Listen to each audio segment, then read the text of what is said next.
What's up, y'all? It's your boy Vito from Young I Wrestle, and I'm back for another video, y'all. And today I'm gonna recap TLC, WWE TLC 2017, and the Raw after that, man. So basically, TLC, it was, I ain't gonna say it was garbage, but it was not substantial until like the actual main event. So like every match before that was like literal garbage.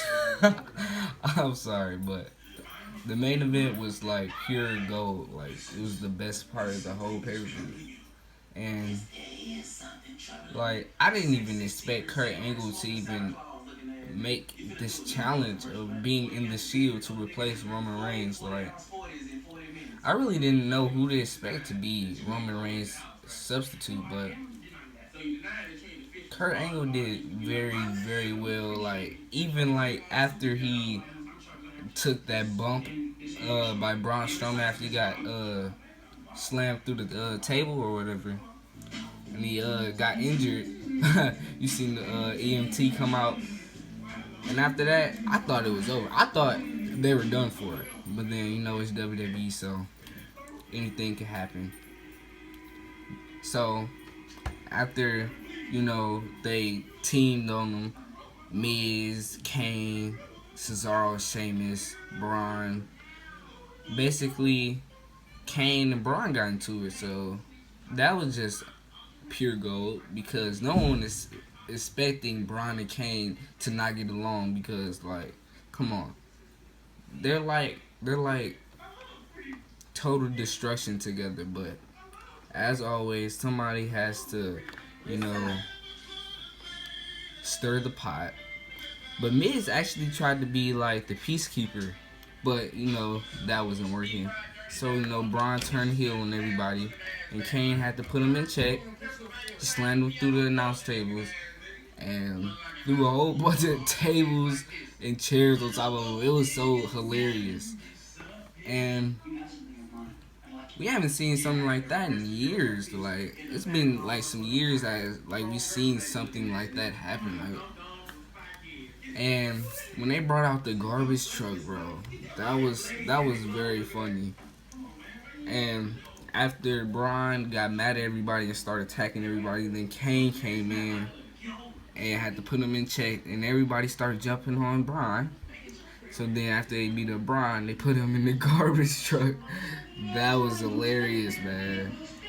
And but yeah, like that match, the main event was the best part of the whole pay-per-view.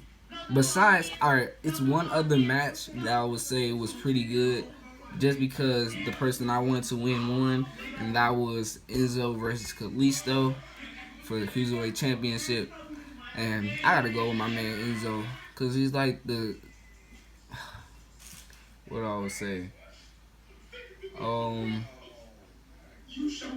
He's basically like a trophy for charisma. Like he brings entertainment to the 205 Live show. So like, why wouldn't you have him as champion? And plus, he's a heel. Come on now, he has the NWO. So like, Kalisto being champion, it was good for the moment, but like, come on, who really wants to see Kalisto as champion? Unless you really, really like Kalisto. But if you just don't like him like that, you wouldn't want him as champion either. So, I mean, I'm glad he has gotten his one championship opportunity and he's won it. But, Enzo had to come out with the win, bro. Like, come on. You soft, you suck, bro. But, and yeah, TLC was like pretty good after the main event and the Enzo match, but all the other matches pretty much suck, man. Let's talk about that Raw. That Raw, pretty much similar to last year. Cause up and coming Survivor Series pay-per-view. It was good. It was good. But I was kind of upset because AJ Styles, he was just wrestling with the Shield like an hour before that. Then he come back and they're doing a siege and basically a raid on Raw. Like the whole SmackDown Live roster. Well, not the whole roster. I would say half the roster. Most of them were mid card, so there wasn't no really like main eventers actually rating. But we have some potential main eventers like AJ and Rusev. Not so much Baron Corbin. He could get there if he just took more promo classes. Like all he needs is charisma. Like his moveset, it's not bad, but his charisma level is like so low. But come on, dude. Like you're a heel, you're a giant. Come on now. You mess over everyone, but your promos suck, bro. But that Raw was pretty good. It was actually better than the pay-per-view up until the main event.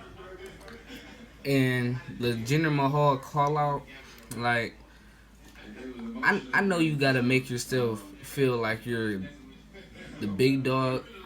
I don't know why I said big dog. I sound like Roman Reigns, but he had to make himself seem like he was the better contender, so I guess he had to call out Brock. But come on. How would Jinder Mahal beat Brock Lesnar? Like that's impossible. Like the only way he could win is if the Singh brothers come in and interfere. But then how? Brock would take all three of them to Suplex City and back. Like come on now. But yeah, man. That's what else? Oh. The Raw women going against the SmackDown women was pretty even, so I don't know how the Raw women lost. Like, come on now. Like, Sasha Banks and Bayley and them had lost. Like, come on now. Tamina, Carmella, Natalya, and Becky, like, come on, you could have at least got Naomi. Where was Naomi at when all this happened, bro? Like, she was nowhere to be found. But what else? Oh, Elias. We have the Elias segment. That was pretty funny. He got interrupted 3 times on TLC by Jason Jordan. It was so hilarious. Especially when he threw all the vegetables at him. That was funny. And but Elias, he's a pretty good heel. I ain't gonna lie. Like his songs are so funny to me. But yeah, guys. That's basically it for Raw and TLC. After I'm done watching SmackDown Live, I will come back with my thoughts and reaction on that. And as always, please be sure to like, subscribe, comment, and share this video. You feel me? And turn on the notifications. Notification gang. And it's been Vito from Young Guy Wrestling, and I'll be back with my reaction to SmackDown Live next time. Peace.